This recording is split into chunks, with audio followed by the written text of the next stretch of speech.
Գյորջյան Կասկադ 60 ամիս փուլային վճարում բազմաթիվ առավելություններ։ Հարգելի ներկաներ, ինչպես գործընկերներս նշեցին, մենք Anti-Fake-ի խմբագրության թիմով ԱՄՆ դեսպանատան մոտ ենք երկու նամակ փոխանցելու համար։ Առաջինը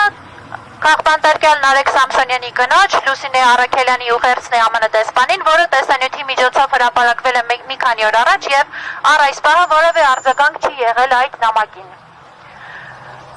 Երկրորդը Anti-Fake-ի խմբագրության նամակն է, որտեղ մանրամասն նկարագրված են իրադարձությունների հաջորդականությունը, այն բոլոր ապօրինությունները, որոնք տեղի են ունեցել սկսած նոյեմբերի 13-ից։ Կկարդամ միայն Anti-Fake-ի խմբագրության նամակի եզրափակիչ մասը, որտեղ մենք ոչ ենք անում ԱՄՆ դեսպանին, Հայաստանի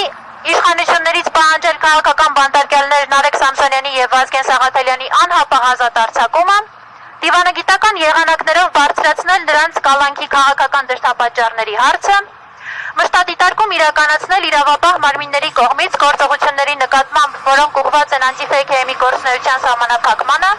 եւ աջակցել Հայաստանում խոսքի եւ մեդիայի ազատության պաշտպանությանը, հատկապես այն պայմաններում, երբ անկախ լրատվամիջոցները դառնում են իշխանական ճնշումների թիրախ։ Այս երկու նամակները մենք ցանկանում էինք արձեռն հասնել ԱՄՆ դեսպանատանը, բայց մեզ տեղեկացրեցին, որ իրենք արձեռն նամակներ չեն վերցնում եւ մենք սա անպայման կփոխանցենք էլեկտրոնային փոստի միջոցով։ Մեր խնդիրն է ամեն կերպ